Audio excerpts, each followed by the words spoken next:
সূর্যের তাপে মাটি ফেটে গেছে, চারপাশে ধুলো আর রোদে ঝলসানো পরিবেশ। সবাই ক্লান্ত, আর পানি যেন পৃথিবী থেকে হারিয়ে গেছে। একটা কাক আকাশে উড়ছে, গলা শুকিয়ে গেছে তৃষ্ণায়। সে উড়ে উড়ে পানি খুঁজছে, কিন্তু কোথাও পাচ্ছে না। ধীরে ধীরে তার পাখা ক্লান্ত হয়ে পড়ছে। ঠিক তখনই কাকের চোখে পড়ল রাস্তার পাশে একটা কলসি রাখা। সে খুশিতে উড়ে গিয়ে কলসির ধারে বসল। মনে মনে ভাবল, বাঁচা গেল। এখানে নিশ্চয়ই পানি আছে। ভেতরে উঁকি দিয়ে দেখে, হ্যাঁ, একটু পানি আছে। কিন্তু দুঃখের বিষয়, পানি একদম নিচে, আর কাকের ঠোঁট সেখানে পৌঁছায় না। কাক প্রথমে কলসিটা ঠোঁটে কাত করার চেষ্টা করলো, কিন্তু নড়ল না।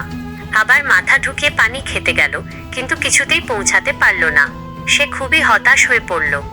তারপর কাকটা একটু চুপ করে বসে ভাবতে লাগলো, আমি যদি পানি তুলতে না পারি, তাহলে পানিটাকেই উপরে তুলব। এই ভেবে সে চারপাশে তাকাল। চারপাশে ছড়িয়ে থাকা ছোট ছোট পাথরগুলো তুলে সে এক এক করে কলসির ভেতর ফেলতে লাগলো। একটা, দুইটা, তিনটা, এভাবে অনেক পাথর ফেলে দিল সে। কিছুক্ষণ পর কাক দেখল, আশ্চর্য, পানির স্তর ধীরে ধীরে উপরে উঠছে। তার চোখে আনন্দের ঝিলিক ফুটল। অবশেষে পানি এত উপরে উঠল যে কাক ঠোঁট ডুবিয়ে ঠান্ডা পানি খেতে পারল।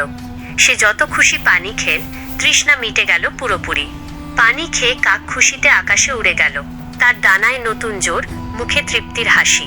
সূর্য ঢলে পড়ছে, আর কাক হারিয়ে গেল নীল আকাশে। এই গল্প আমাদের একটা বড় শিক্ষা দেয়, বুদ্ধি আর ধৈর্য থাকলে কোনো কাজে অসম্ভব